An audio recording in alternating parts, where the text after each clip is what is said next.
Let me welcome you to the lecture number 29 in the drilling and blasting technology course. In this lecture, we will continue techniques of surface blasting from our previous lecture, where we are discussing the how the different parameters are influencing the blasting. The role of different parameters are already discussed there. Let us see what we have covered in the previous lecture. Previous lecture we are observing the influences of different design parameters. We have covered up to hole diameter, hole length, hole inclination, stemming length, sub drilling length, bench height, etc. In this class we will discuss the influence of other parameters like burden, etc. And last class also we have discussed what are the objectives of blasting, and it must be recalled that while a person is carrying out a blast design for the surface cases, he must keep in the mind that what is his objective and how he is going to address that objective or achieve that objective. So, that is essentially required, objective is essentially required before designing the surface blasting. So, our learning objective remains same. We will try to understand the different factors which are influencing the surface blasting. We will try to design a surface blast, and we will try to analyze the result of the surface blast which are coming out from the blasting. So, these are the essential objectives. So, as we carry out in every lecture observing a video from YouTube. So, this video is of Nitro Nobel available in the YouTube also, where you can see how the blasting is being carried out.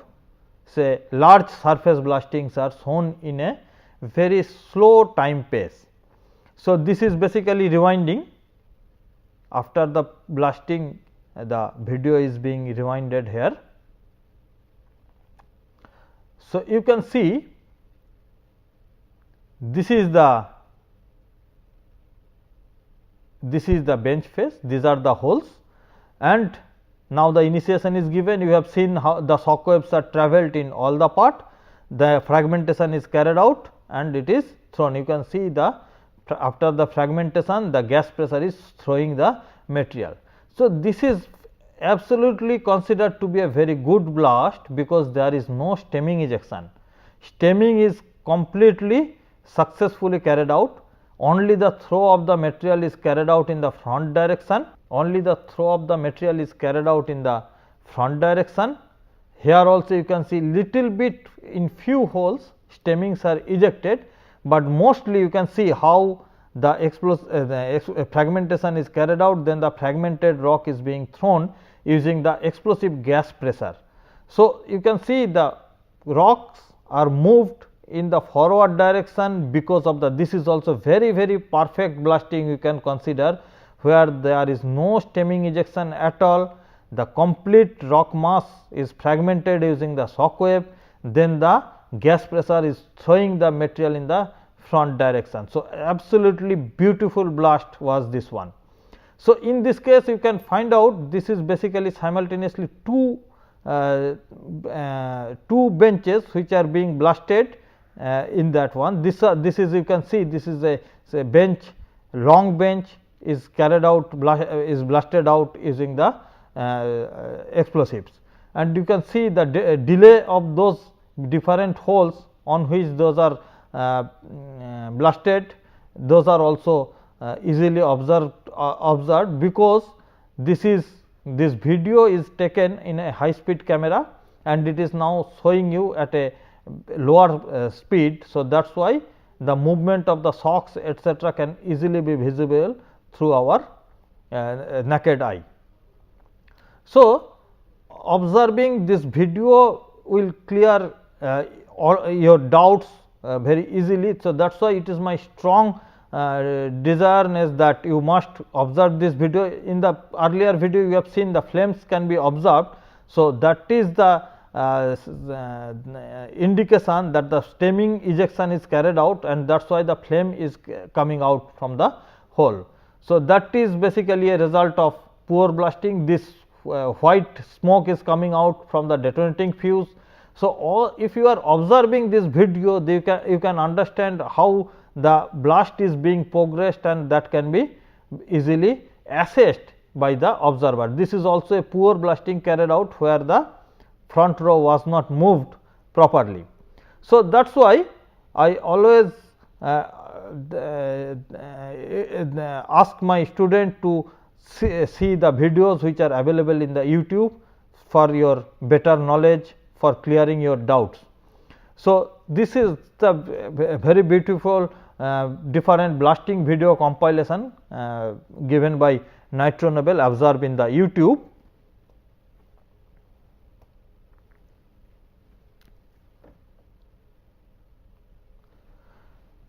So, we are discussing about the parameters affecting surface blasting, and we are now in a position where we can discuss. So, we are now discussing the effect of burden and spacing on the surface blasting. So, burden is the minimum distance from the axis of the blast hole to the free face, as shown in the previous picture, while spacing is the distance between two adjacent holes in the same row. So, suppose this is the free face, there is a first row of holes, this is the second row of holes, then this is the distance which is considered as the burden, this is the distance which is considered as the burden, and these are the distances which are considered as the spacing. So, burden and spacing are two very important parameters in the blast design, and this burden and spacing basically depends on the hole diameter, properties of explosive, degree of fragmentation, properties of rock, bench height, and displacement requirement of the muck pile. When we are discussing about the explosive rock interaction, we have already discussed how the rock property and the explosive property are influencing the determining the burden. The moment someone is arriving at a decision,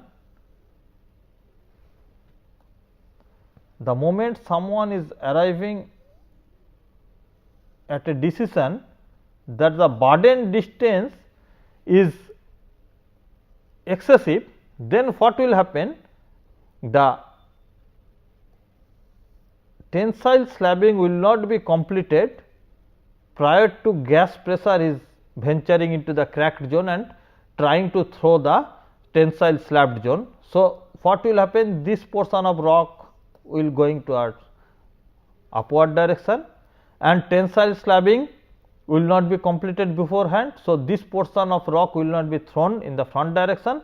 So, there will be a remaining rock portion at this position which is unfragmented or poorly fragmented. So, excessive burden is unwanted.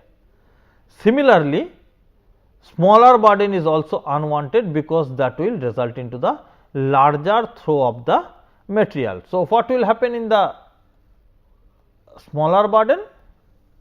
If the burden is small, then the tensile slabbing will be completed ahead of the gas pressure coming up to this and trying to throw the rock.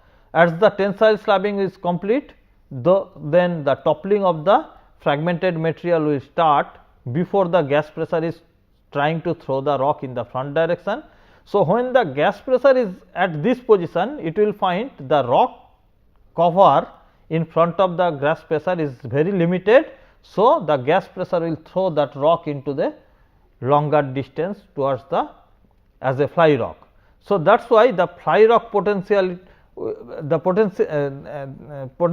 of the fly rock will be more in case of the smaller burden, and that is why the optimum burden is essentially required.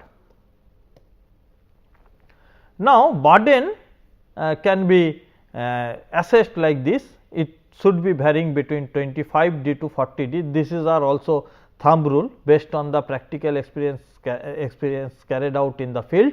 People have come out with a decision that burden should vary between 25 d to 40 d, but what will be the exact value, that can be decided based on the trial blasting only. So, depending upon the rock parameter, thumb rule is saying burden is varying between this. However, during operation error, burden may be little bit different from the designed burden, where the marking or coloring error may be carried out, while the supervisor has given the error to the drill machine operator for carrying out the drilling, that may be different one. Generation of fly rock, that will be resulted from that, and poor burden may cause air and noise overpressure also. So, these are basically the consequences of different poor burden on the blasting results. Similarly, the spacing is also calculated as a function of burden, and it is affected by the delay time in between the holes and the initiation geometry. So, as a again rule of thumb, we can consider the spacing may vary between 1 burden to 1.4 burden, and insufficient spacing may result into the excessive crushing between the charges and superficial crater breakage, formation of large blocks in front of the rock mass, toe generation in front of rock mass, and generation of fly rocks because of the improper movement of the rock between the two holes. So, these are the different consequences of insufficient spacing if that is designed in the practical field. So, excessive spacing result into irregular fracturing, toe generation, irregular face with overhanging in new bench and boulder formation. So, these are the results of excessive spacing if we are poorly design it. Now, blast pattern is very important after the decision of the burden and spacing which is carried out. Blast pattern, it normally when you will see, you will find out people are telling it like that, it is square, it is rectangular, it is staggered, it is V curve, it is extended V curve, it is echelon, but basically I believe that it can be carried out in 3 parts. One is the drilling pattern, second one is the initiation pattern, and third one is the charging pattern. Now, drilling pattern basically gives us the option of spatial distributing explosive inside the rock mass by providing the drilling places differently. So, let us see how these are different to each other. So, this is the drilling pattern, variations in the drilling pattern used in surface mine. I classify it in 2 parts, one is rectangular, another is staggered. In some book you will find out another pattern is described there, square pattern. Square pattern means where burden is equal to spacing. So, as the burden is equal to spacing, this is the burden, this is the spacing, as the burden is equal to spacing, as B is equal to S. So, it is forming a square, but my argument is little bit different. I consider square is a special type of rectangle where the two sides are same. So, that is why I consider square is also a rectangular type of pattern, and that is why I classified it in 2 ways. One is the rectangular pattern,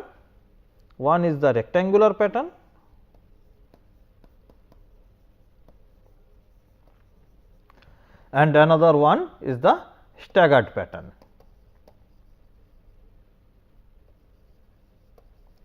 Now, in rectangular pattern, we provide the second rows of hole directly behind the first rows of hole. So, this is the position of the first hole in the first row. The first hole in the second row is just placed behind the first hole of the first row. Similarly, for the second hole, similarly for the third hole, similarly for the fourth hole. So, like that way the consecutive holes are placed directly behind the previous rows of holes. So, that is why it is form a rectangular type. This type of drilling pattern is called rectangular drilling pattern. Unlikely in staggered pattern, the next rows of holes are placed in between two first row holes. So, this is basically staggering of the holes in the second row is carried out. So, if this is the first row of the first hole, if this is the second row of the first hole, or it may be the 0th hole, or there is no existing like that, in those cases the next first hole of the next row is placed not directly behind the hole, but at a little bit distances from that. So, it is basically staggering up to this distance by this hole. So, the second hole of the second row is placed just below the between the first and second holes. So, like that way staggering of the holes are carried out in this case. So, this is called staggered drilling pattern. You will observe that in staggered drilling pattern the explosives are placed in a different manner. That means, if you are considering the third rows of hole, you will find out the third row may be placed like this.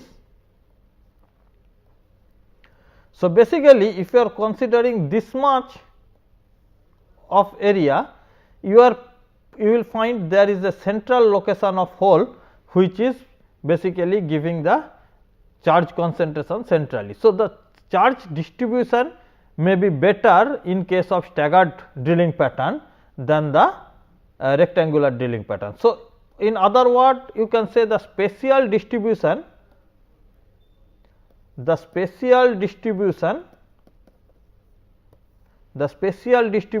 explosive is better in case of staggered drilling pattern than the rectangular drilling pattern. Now, next is that initiation pattern. Initiation pattern basically gives the idea about how the delay sequences are provided into the holes. So, as different holes are given different delays, the blasting times of the delays are different. The moment if you join those holes which are supposed to be blasted at same time, or the simultaneous blasting is carried out on those holes, if you join those holes in a by an imaginary line, you will find out that is forming some special shape. So, that shapes are described in this initiation pattern. So, initiation pattern is basically gives us idea about the initiation sequence of these holes. So, this initiation pattern may be the row to row, V cut, extended V cut. So, these are possible initiation pattern. Let us first discuss about the row to row initiation pattern, where each rows of holes are blasted simultaneously. So, say at delay number 1, this row 1 is being blasted, this is for rectangular, this is for staggered. So, in both the cases, the row 1, all the holes of row 1 is being blasted at one delay. So, you can connect those holes with an imaginary line and showing those lines, and that is called row to row. So, this is holes in a row, this is holes in row. So, it is row to row blasting. So, these holes are blasted at delay number 1, these holes are blasted at delay number 2, and as it is blasted delay number 1, after this delay the new free phase is generated here. So, that will act as the burden for the next delay.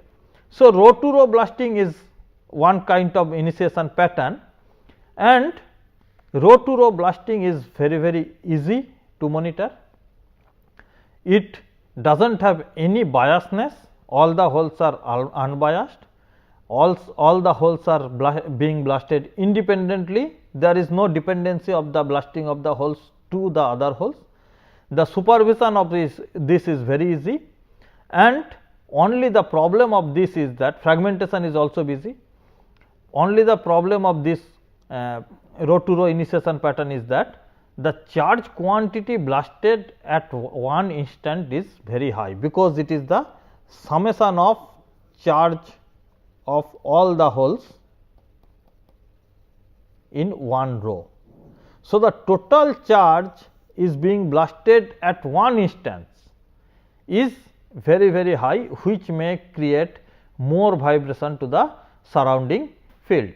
So, that is why row to row blasting, though it is giving very good result, then also it is often not used if the blasting is carried out in a place where nearby inhabitances are there.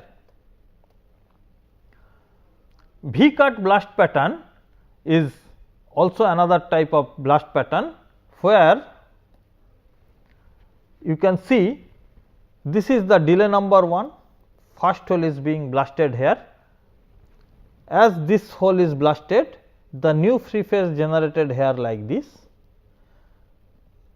So, the next row holes which are blasted at one instant at delay number 2 is now acting in front of this free phase, considering this is as the free phase, and that is why the effective burden, this will become the, this distance will become the effective burden.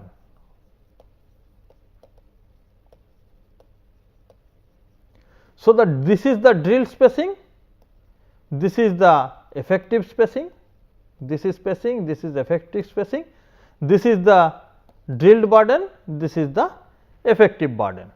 So, let us observe once more, this is the effective burden, this is the drilled burden B, this is B E, this is the drilled stemming and this is the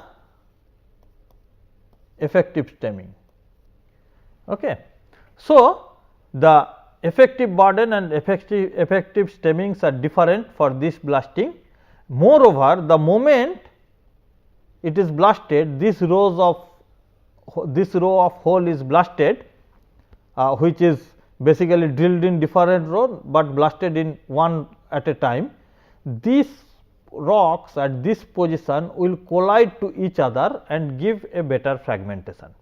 So, V cut blasting is carried out to have a better fragmentation due to the collision of the fragmented material, because in this blasting the two arms of the V, the rock mass close to this two representing these two arms of the V are colliding with each other and giving the better fragmentation. However, the confinement of this hole, is very high, unlike to the row to row blasting, all the holes are having equal confinement and almost holes are free in all the direction. So, almost holes are free, the confinement is very less, but here as it is closely bounded at this position, the confinement of the hole is very high, particularly to this. So, the charge confinement is high. So, the magnitude of ground vibration may be little bit higher. However, the charge quantity at one instant is not that much significant. So, V cut blasting is basically representing a larger confined charge blasting, but it gives better fragmentation. So, row to row blasting, the confinement is less, but fragmentation is not that much, but in V cut blasting confinement is high, but fragmentation is better. So, extended V cut blasting is basically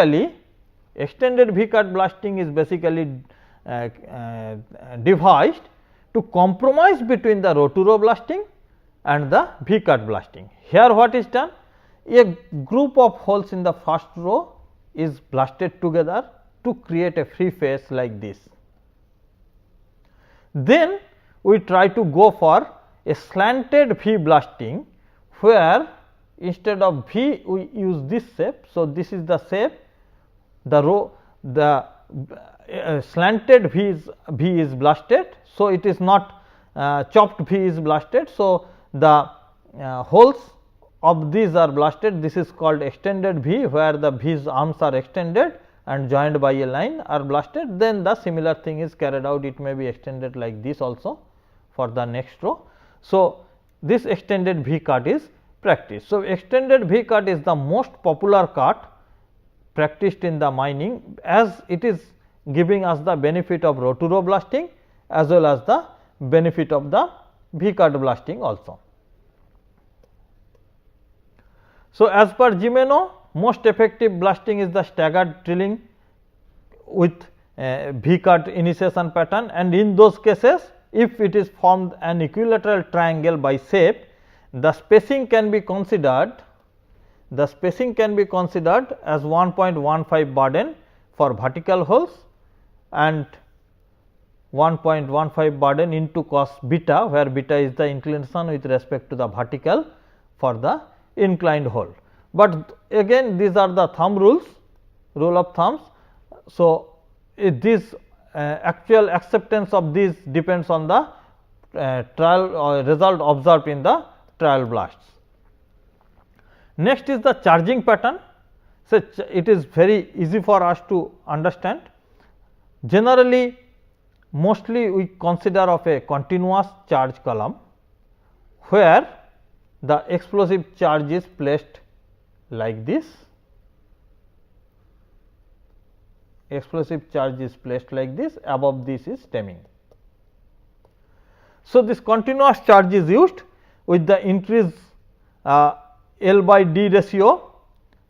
It has been observed with the increase in the L by D ratio, that is the length and diameter ratio of the charge, the strain generation by detonation is increased initially up to the L by D ratio is 20. So, up to the L by D ratio, the strain generated from the detonation of explosive is increased, and after that it remain constant.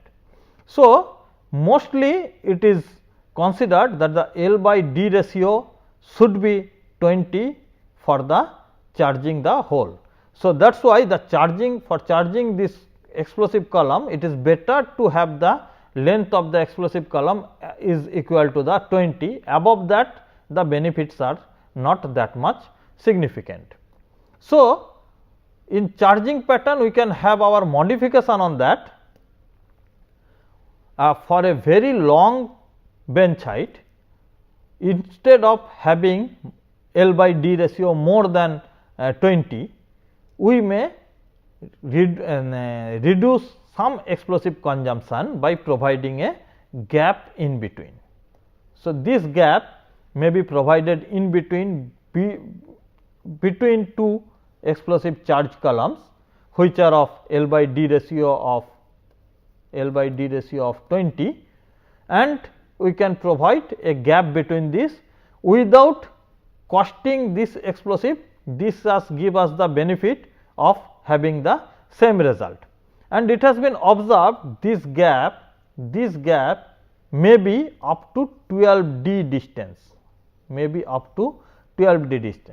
So, for a long hole, this phenomena is called deck charging. We can go for deck charging, this phenomena is called deck charging. We can carry out for long hole, where L by D ratio by continuous charging, L by D ratio may increase more than 20. So, in those cases we can go for deck charging, and the best result will be obtained if the deck charging length is equal to the 12 D. So, this deck charging, which is basically filled with the inert material, that is similar to our stemming material, that can be carried out. The modern concept, it has been found, instead of using the inert material here, we can go for air decking. This air decking will give us additional source of oxygen, which gives us the better burning of the explosive chemicals. So, that is why air decking is also another phenomena, not only that air providing air also gives us the reflection of the shock wave. So, that is also properly utilized in this case. So, basically decking is carried out for a long blast hole to reduce some explosive consumption. Next is size of the blast. Size of the blast basically dictates with the number of rows, number of holes per row, and large blast reduces the unproductive time due to the evacuation which has to be carried out during the blasting. The length of face by width of the face should be more than 3 for a single free face and should be more than 2 for 2 free faces. Multi-row blasting may increase in the ground vibration because of the improper burden movement, overbreak, fly rock, poor fragmentation. So, more number of rows, say 20-30 rows of blasting may not be desired, but few rows may be carried out, which can gives us a better result and our volume of excavation per blast round may increase. I request you to have a more reading from these reference books already discussed to you. The blast design, how it can be carried out, will be discussed in the next class. So, the surface blasting techniques of surface blasting will continue in the next class also, but before that you must go through the different other parameters which are influencing the blasting, surface blasting from these books. Thank you.